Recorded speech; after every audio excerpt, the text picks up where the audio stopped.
Bonjour et merci de nous rejoindre pour cette deuxième masterclass dans cette salle ici. Une masterclass avec Charlie Hebdo, comment traiter l'actualité par le dessin de presse. Une masterclass avec le CLEMI, le Centre pour l'éducation aux médias et à l'information. Donc ça veut dire que des jeunes lycéens notamment nous ont envoyé des questions. On va discuter de ces sujets avec, on va dire, la nouvelle génération des dessinateurs de presse de Charlie Hebdo. Juin, vous êtes avec nous, vous avez 33 ans, vous êtes arrivé à Charlie Hebdo en mai 2015, si je ne me trompe pas. Oui, c'est ça, tout C'est est ça. vrai. Pour l'instant, j'ai bon. Et vous êtes, on va dire, l'un des piliers désormais de. Vous êtes même l'un des actionnaires du titre, si c'est bien ça. Oui, c'est ça, depuis juin 2019. Depuis juin, ça tombe bien. C'est une bonne date. Alice, vous êtes la plus jeune du journal. Bonjour. Bonjour. Vous avez 22 ans. Exact. Très très jeune même. Arrivé en 2018. C'est ça, oui. Et on vous doit déjà quelques-unes remarquées et remarquables dont on va discuter, et notamment une qui a beaucoup fait parler sur Erdogan. Et Biche, vous avez 25 ans. Oui, vous êtes arrivé au journal en 2016. Et on vous doit aussi quelques-unes remarquées, notamment celle sur le mondial de football féminin. Juste corrige, je suis arrivé en 2008, en 2018, pardon, 2018. Comme Alice, oui. D'accord, ok. Eh ben, 2008. Merci d'être avec nous. On a une demi-heure ensemble. Ce qu'on va faire, c'est qu'on va d'abord regarder chacun votre tour un dessin. On va commenter ensemble, savoir dans quel contexte il a été fait, pourquoi avoir choisi ce thème, quelles réactions ces dessins ont pu avoir. Et au bout d'un quart d'heure, on passera aux questions qui ont été envoyées par les jeunes, qui reviendront plus sur l'actualité de Charlie Hebdo, les attentats, comment travailler dans un journal satirique voilà, avec une certaine forme de lourdeur, quand vous, dans votre quotidien, vous êtes peut-être plus dans la légèreté du dessin.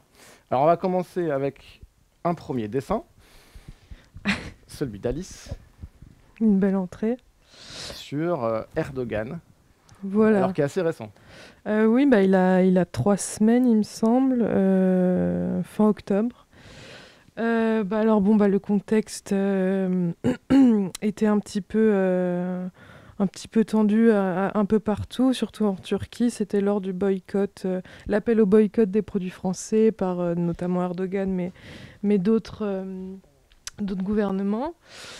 Et puis il y avait quelque chose qui naissait chez Erdogan, enfin la figure d'Erdogan, celui qui attaque le président français, celui qui attaque la France, qui juge les libertés françaises et puis même juger le président français. Du coup, il devenait un peu un symbole terrifiant. Enfin, voilà, il faisait peur presque. Et le rôle de Charlie, c'est de dire non. Enfin, parce que vu que la peur, ça érige quelqu'un au niveau du sacré, presque. Enfin, ça devenait un peu le méchant qui allait attaquer tout le monde.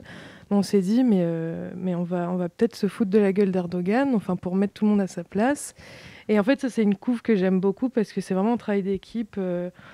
Moi, j'avais fait la caricature d'Erdogan pour commencer à chauffer le crayon. Et puis on cherchait tous ensemble des idées. C'était un peu un ping-pong de blagues. Et à un moment donné, je crois que c'est Rhys qui a dit « Mais ça se trouve, Erdogan, dans la vraie vie, il est super drôle. » Et là, on a tous éclaté de rire. Et du coup, j'ai commencé à dessiner une petite, un petit geste qui soulève le chat d'or de sa nana. Et puis après, en fait, dans notre ping-pong de blagues comme ça, en bouclage, on a fait cette couve. Et on était très contents, on est toujours très contents. Elle nous fait beaucoup rire. Moi, fait moins rire certains. Mais, elle a suscité pas mal de réactions, notamment en Turquie d'ailleurs. Oui, notamment en Turquie, oui. Mais elle a aussi suscité beaucoup de réactions. Enfin, il y a eu des réactions évidemment très négatives. Erdogan a demandé l'ouverture d'une enquête. Alors, je ne sais pas ce que ça veut dire. Il y a eu beaucoup de réactions des pays arabo-musulmans aussi. Il y a eu plein de réactions, mais aussi de réactions très positives. Enfin, je pense que vraiment, ça fait marrer les gens.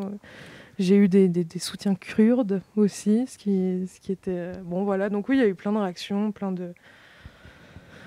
le buzz sur les réseaux sociaux. Mais moi, je retiens que que ça surtout fait marrer les gens. Voilà, le reste, c'est pas important. Et avant de passer au prochain dessin, on peut juste rajouter, là, pour le coup, vous pouvez, Joint et Biche, aussi répondre. On se rend compte qu'en fait, les unes sont faites collectivement. C'est-à-dire, vous avez une conférence de rédaction de une, c'est ça, et vous réfléchissez ensemble à quel dessin va être mis en une. Vous réfléchissez de façon collective à cette une. Bah, ça arrive assez épisodiquement que le dessin soit un dessin le dessin qui se retrouve en une soit un dessin qui a été fait par une seule personne et qui avait défini le sujet. En général, on définit le sujet ensemble, ou Risque un peu plus de recul amène un sujet, et on travaille sur celui-ci, quoi. On passe au dessin suivant. Alors, dessin de Biche.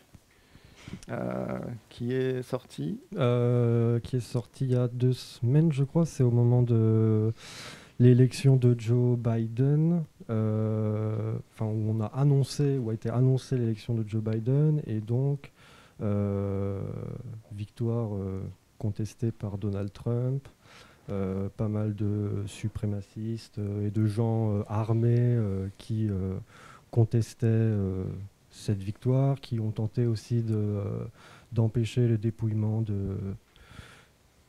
des voix, parfois dans certains États. Et donc moi, la question que je me posais par rapport à cet événement, c'était pas de savoir est-ce que les présidents sont trop vieux ou pas assez vieux. C'était l'état de la démocratie de manière générale. Et ici, par rapport à ce cas, on pouvait craindre une certaine forme de violence. On parlait de, il y avait une crainte en tout cas d'affrontement. On allait jusqu'à parler de guerre civile. Et donc, est-ce que le dernier mot de cette démocratie n'était pas justement ce petit bang qui illustre le bruit d'une arme? On va passer à un premier dessin de Joint. On voit Jean-Luc Mélenchon. Alors oui, c'est un dessin qui ne représente ni Dieu ni le prophète, mais simplement bien, Jean-Luc Mélenchon, le leader de la France insoumise. Je pense qu'au cours des dernières années, il a perdu beaucoup de soutien au sein de son propre camp, avec les positions successives qu'il a pu prendre sur la laïcité, sur le fait qu'il a appelé ses partisans à s'en prendre ouvertement aux journalistes.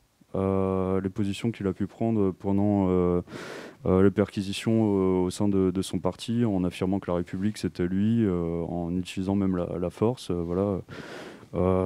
C'est ce que j'essaie de traduire dans ce dessin. Donc il est candidat, quoi. Et vous savez s'il y a eu un retour? Vous savez s'il l'a vu, ce dessin, par exemple? Non, je sais pas. Je fais pas le service après-vente en général des dessins. Et puis il y en a tellement sur lui que je crois que s'il devait réagir à tout... Faut parler dans le micro. Ah pardon, il y en a tellement sur lui que s'il devait réagir à tout, il serait encore plus fatigué, je crois.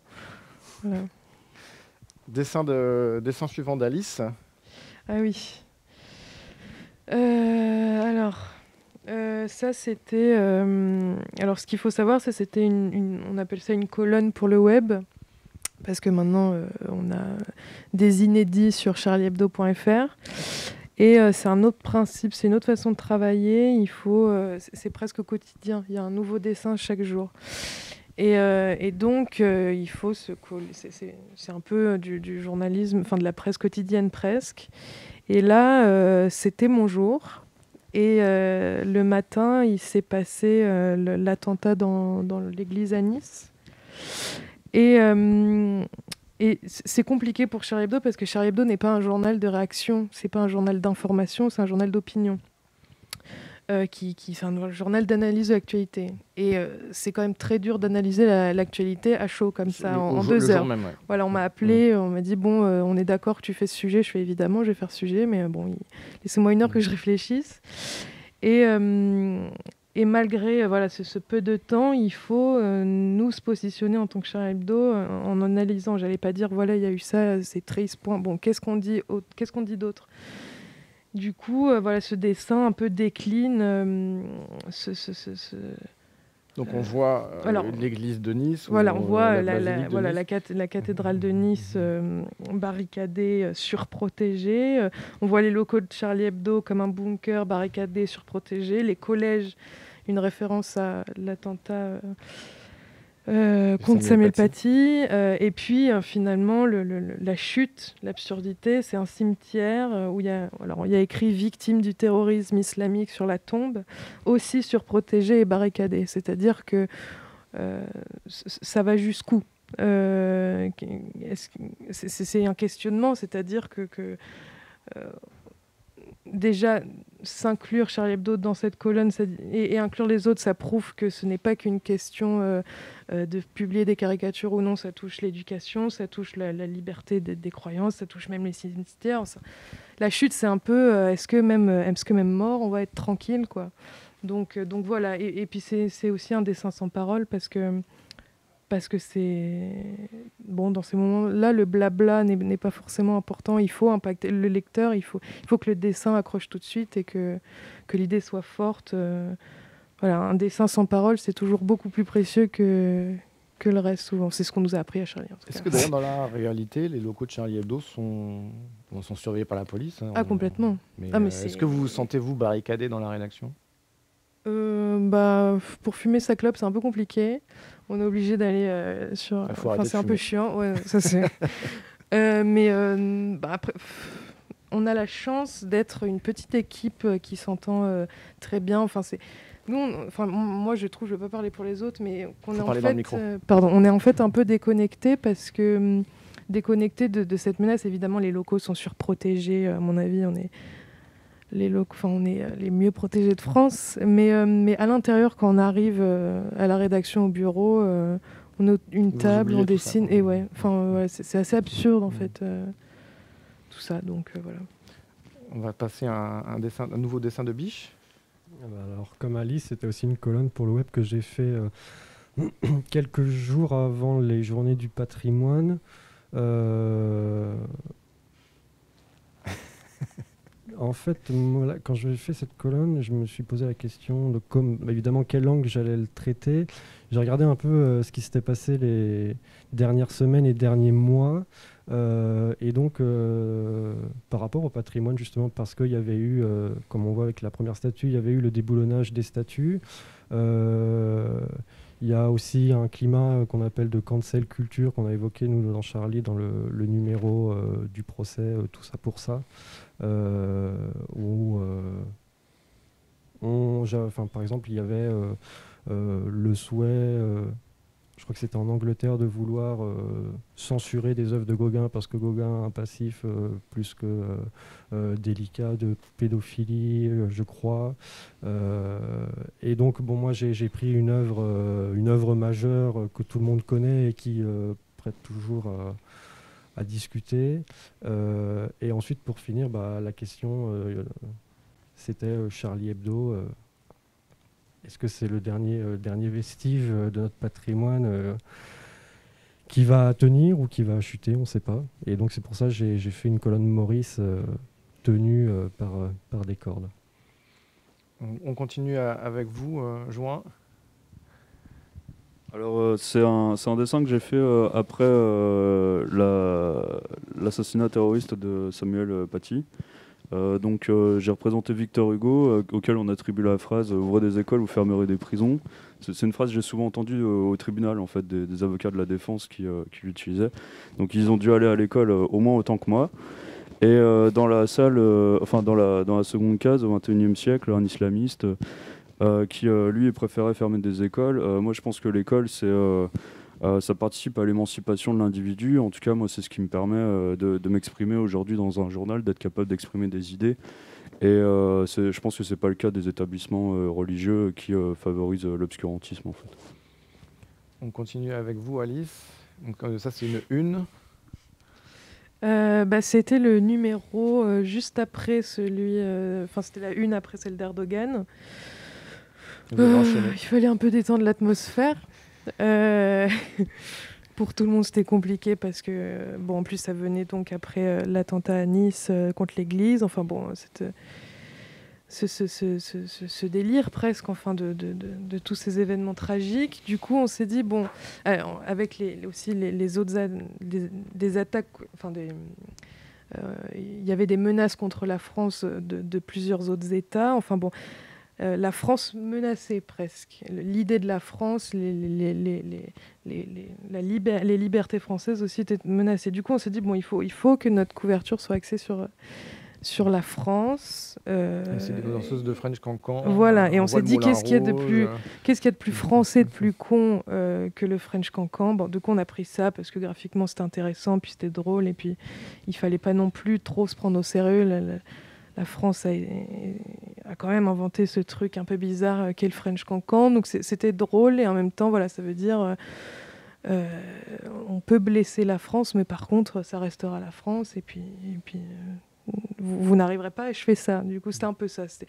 Mais avec voilà, du rose, des filles un peu à poil. Voilà, ça détend l'atmosphère. Elles rient, mais elles ont quand même la tête coupée. Voilà. Bah, c'est pour montrer la blessure. Que, bon, voilà, c'est un peu compliqué, mais malgré tout, elle continue de danser. Voilà. On continue avec ce dessin de Biche. Ça, c'est un dessin que j'ai fait. Alors, c'est un dessin un peu conceptuel. La première fois que je l'ai vu, j'ai pas tout de suite compris. Et il m'a fallu un petit peu de temps. Bon, c'est peut-être un peu parce que je suis un peu lent aussi. Non, mais peut-être. Voilà, tu dessines mal. Voilà, bon, moi, je pose ma démission. T'es nul. C'est un dessin que j'ai fait suite à l'assassinat de Samuel Paty. Donc après, on a posé la question de montrer les caricatures en classe. Donc se posait pour moi la question du blasphème, là pour le coup du blasphème à l'école, au-delà justement des caricatures de Mahomet, il y a aussi d'autres religions, et donc j'ai cherché une idée graphique avec un symbole ou autre d'une religion, et avec disons une activité ou un geste assez ludique. Donc comment expliquer comment ça se passe dans la tête à ce moment-là, c'est difficile. Bon, en gros là c'est le panier à 3 points mais à 3 entrées quoi. Voilà. Exactement. Donc j'ai pensé aux activités qu'on pouvait faire au collège, ou en tout cas que moi me replonger au collège, qu'est-ce qu'il y avait dans la cour, qu'est-ce qu'il y avait pour se détendre, et puis ensuite voilà, il y a les connexions qui se font et j'en arrive à cette croix avec des paniers de basket. Et donc il y avait l'idée aussi, dans le fond de ce dessin, c'est aussi d'espérer peut-être qu'un jour le blasphème soit pleinement banalisé et abordé de manière beaucoup plus légère qu'elle ne l'est maintenant. C'est vrai que c'est un dessin léger, pour une fois. On va dire ça comme ça. Ouais, est-ce qu'on a fait le tour des dessins ou on en a encore? Non, il en reste encore. Il en reste encore un. C'est celui de juin. Et là, on change complètement d'actualité. C'est un dessin que j'ai fait au lendemain de l'attaque du commissariat de Champigny, en fait, par des jeunes armés de mortiers. Donc c'était la question, après cet événement, en fait, est-ce qu'il fallait continuer à vendre des mortiers d'artifice ou est-ce qu'il fallait les interdire, voilà. Donc il y a une autre actu aussi dans les quartiers, ou même en France, c'est est-ce qu'il faut légaliser ou interdire le cannabis, et j'ai fait le parallèle avec cette problématique-là. Avant de passer aux questions, les classes médias, en fait, avec le CLAMI, nous ont envoyé pas mal de questions. J'en profite quand même pour rappeler que c'est les 50 ans de Charlie Hebdo. On n'en a pas beaucoup parlé, puisqu'il y a en même temps en ce moment le procès Charlie qui maintient plus l'attention, et on comprend pourquoi. Et donc en gros, j'en profite de le placer maintenant avant d'oublier. Charlie Hebdo, 50 ans de liberté d'expression aux éditions Les Échappés. On imagine qu'il y a 50 ans de dessin. Je ne l'ai pas eu, je ne l'ai pas feuilleté. Mais du dessin, il y a aussi des articles, tout ça. Il y a beaucoup d'écrits, parce que c'est aussi ça qui a posé problème dans Charlie, quoi. Alors je vous pose maintenant les questions qui seront, sont peut-être un petit peu plus difficiles, mais ce sont des questions que les jeunes nous ont envoyées. La première: face à l'actualité mouvementée et aux attentats perpétrés, en particulier contre votre journal, avez-vous songé à changer de métier? C'est assez... Moi, c'est pour cette raison-là que j'ai rejoint Charlie, en fait, donc la question se pose pas. Moi, pas du tout, ça m'est jamais venu à l'idée.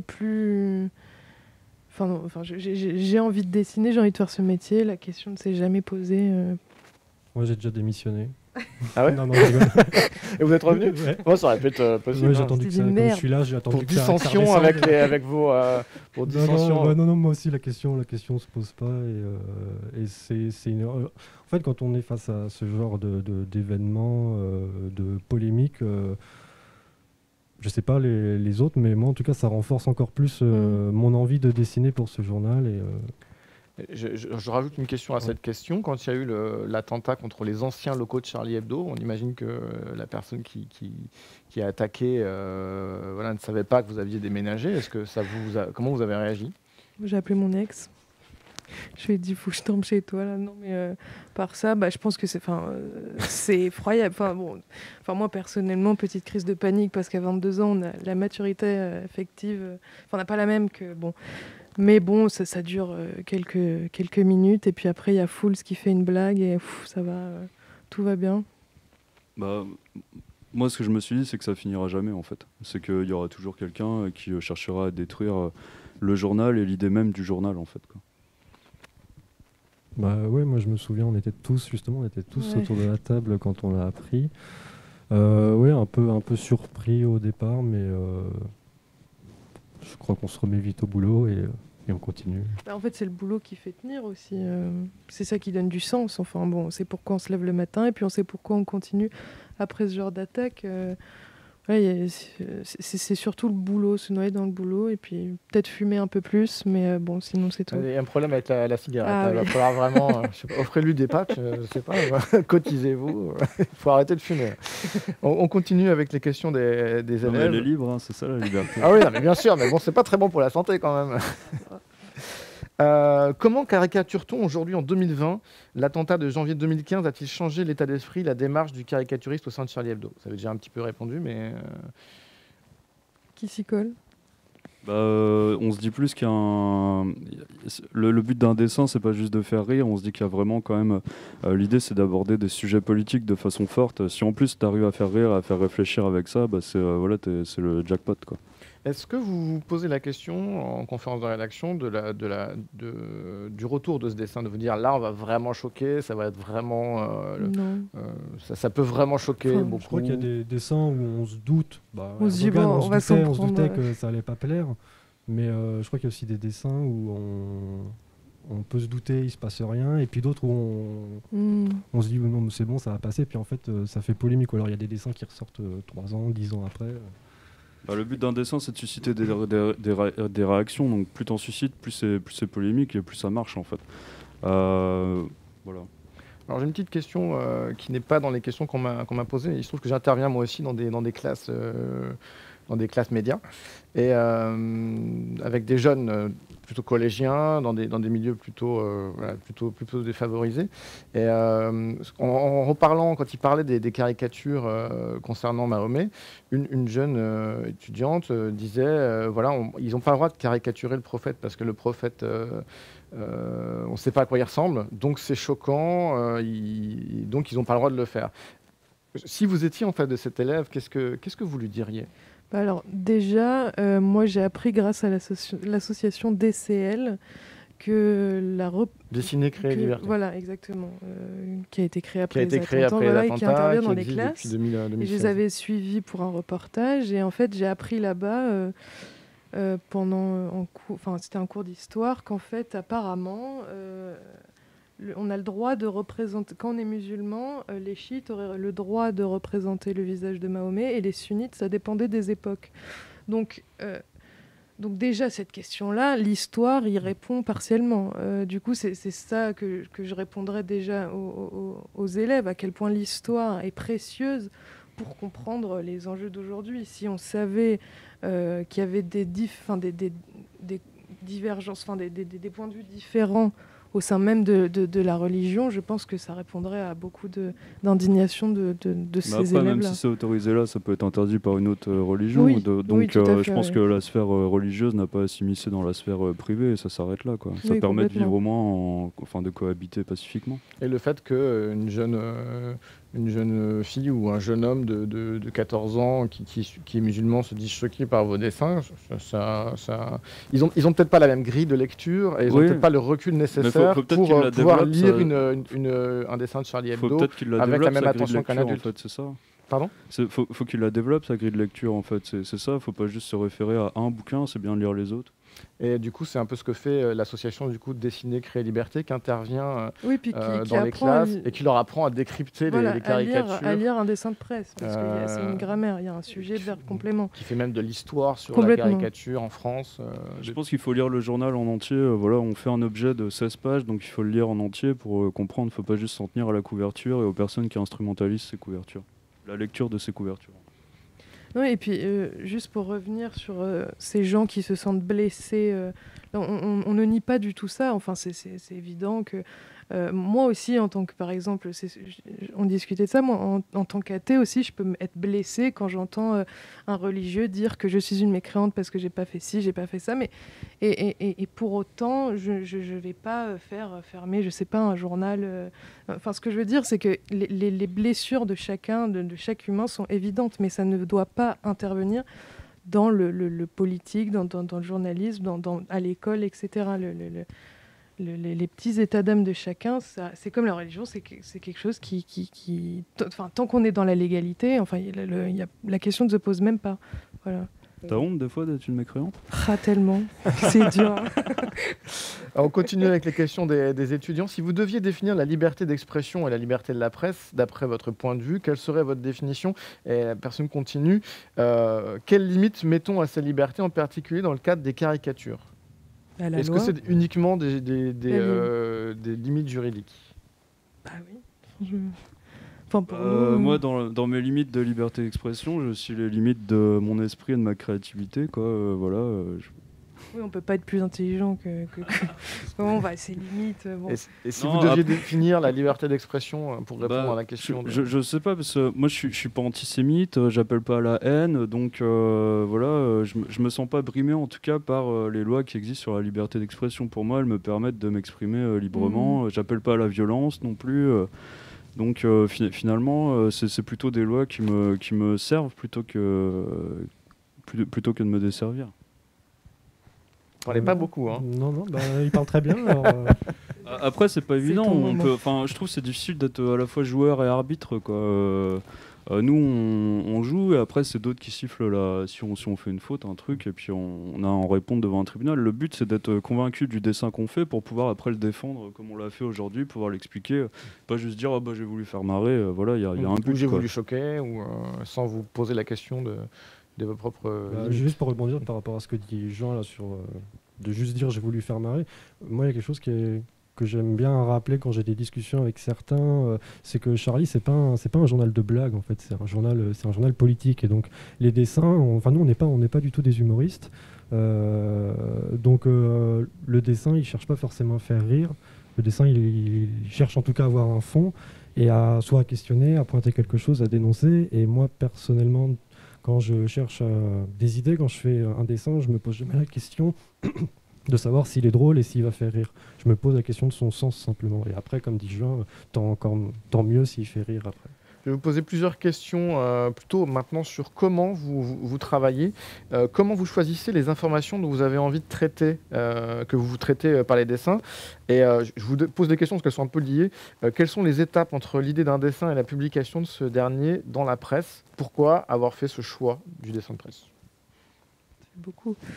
Je pense déjà qu'on n'a plus beaucoup de temps, donc en général, on choisit des actualités dont les gens ont entendu parler, parce qu'il faut qu'ils aient en commun ce fond avec nous pour qu'on puisse les faire réagir, réfléchir sur ce sujet, les faire rire aussi. Faut qu'on n'ait déjà pas forcément expliqué l'actualité, mais qu'ils l'aient déjà eux intégré pour proposer notre lecture. Donc après, on propose ces dessins le lundi. Sinon, il y en a qui sont on convient d'espace dès le mercredi. Et après, en général, ils sont validés par Rhys et Gérard, le rédac-chef et le directeur de publication, comme dans tout journal. Mais le jour du bouclage, c'est vraiment un travail de groupe, du moins les dessinateurs, parce qu'il y a aussi des journalistes, des rédacteurs. Mais le lundi, c'est le jour où on affiche nos petits dessins au mur. Voilà, et puis...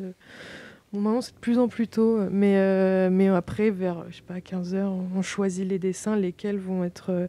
Et évidemment, il y a des sujets... En fait, on choisit presque pas les sujets. Quand il y a des sujets comme, l'affaire Benalla qui arrive, on peut pas se dire, on va faire autre chose. Enfin, ça reste un journal de l'analyse de l'actualité. Donc, après, on peut... Donc là, par exemple, la loi sécurité, ça peut faire votre une bientôt. Pourquoi pas Ouais, peut-être. Après, c'est particulier pour une parce qu'il y a vraiment plusieurs aspects dans cette loi. Je pense que c'est difficile de la traiter en un dessin. Parce qu'il y a, je pense, voilà, il y a du bon, il y a du moins bon, il y a de l'instrumentalisation qui est faite pour critiquer cette loi. Voilà, donc, c'est plutôt ce genre de sujet complexe qui fait souvent une double de dessin, une page, une colonne, où là, on peut... Vu qu'il y a plusieurs plusieurs idées, plusieurs idées, ça permet d'enrichir en fait le point de vue. Donc c'est plutôt le sujet qu'on voit plus. Cette semaine, je l'ai traité par exemple en disant, voilà, puisqu'on peut plus montrer les violences policières, on pourra plus montrer non plus les images positives de la police. Voilà, donc j'ai imaginé des images positives, Benalla qui frappait quelqu'un avec un bouquet de roses, voilà. J'ai hâte de voir ça. Je vous pose 2 dernières questions pour terminer, parce que malheureusement, le temps est terminé, mais il y a 2 questions qui sont liées dans les questions des élèves. L'esprit « Je suis Charlie » est-il révolu de nos jours ? Et la question qui va après, qui à mon avis est très liée, les propos de la classe politique française et les nouvelles propositions de loi, donc loi sécurité par exemple, vous inquiètent-elles quant à la survie de la liberté de la presse et d'expression ? Je lis un peu les 2 questions.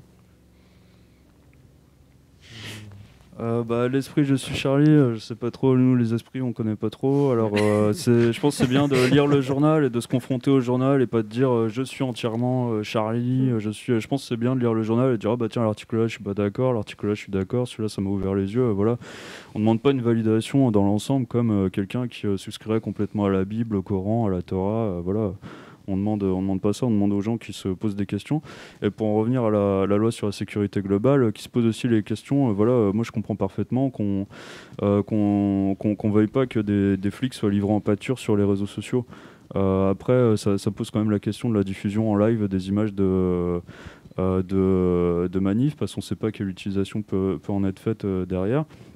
Donc ça pose question. Après, je ne serai pas d'un camp ou de l'autre militant pour demander à amender cette loi ou voilà.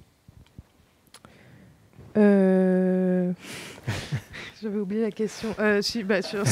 Du coup, j'étais plus avec nous. Sur la question de l'esprit, est-ce que l'esprit Charlie est là ? Nous, on se faisait la réflexion, c'est que là, depuis la republication des caricatures et depuis le procès, en fait, on a jamais. Je crois que Charlie n'a jamais autant été soutenu, autant même par les médias. Enfin, quand les caricatures sont sorties, par des mairies qui ont projeté les caricatures sur leur devanture. Moi, j'étais impressionnée par BFM TV qui fait tout un 3 minutes pour montrer les caricatures. Si ça avait été fait peut-être avant, quand les caricatures sont sorties, ça aurait été peut-être mieux de le faire avant, quoi. Bon, là, on s'en contente, mais en tout cas, Charlie n'a jamais été autant soutenu. Aujourd'hui, on sent qu'il y a quand même un ras-le-bol contre les attaques. Les attaques terroristes, et les gens se rendent compte que c'est pas une question de caricature, c'est vraiment une question. Il y a une idéologie qui veut nous priver de ces libertés. Je pense que les gens comprennent. Donc, est-ce que l'esprit Charlie, l'esprit un peu provoquant est toujours là ? Je sais pas. Nous, à Charlie, tout va bien. Les autres, je sais pas, mais en tout cas, on est soutenus et on veut plus nous priver de nos libertés, de liberté. Donc, ça, c'est positif. Après, l'esprit Charlie, qu'est-ce que ça veut dire ? Je sais pas, mais. Nous, on se marre toujours autant. Je pense qu'on a toujours des idées, donc Bi, je vous vois avec votre micro, ça va être le mot de la fin.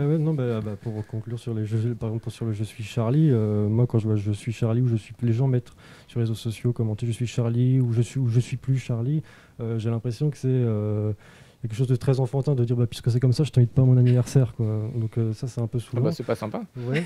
Bon, mais tu me faisais une joie. Alors, à ce moment, c'est un peu compliqué, mais. Mais qu'est-ce que je voulais dire je crois que dire savoir si on est Charlie ou pas Charlie, je ne sais pas si aujourd'hui ça a une telle importance. Je pense qu'il faut défendre le principe de la liberté d'expression. C'est pas que Charlie Hebdo.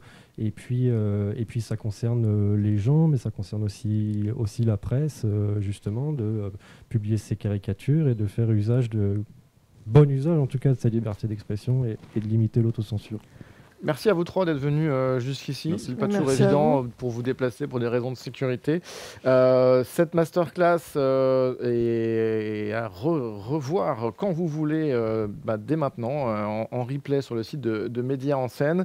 Et je voudrais remercier également les professeurs et les élèves des classes, notamment les classes chimiques, qui nous ont envoyé beaucoup de questions. Et j'espère en tout cas que... On leur fait de gros bisous. Vous leur faites des gros bisous, c'est sympa. Et j'espère qu'un devoir à donner, c'est d'acheter le journal.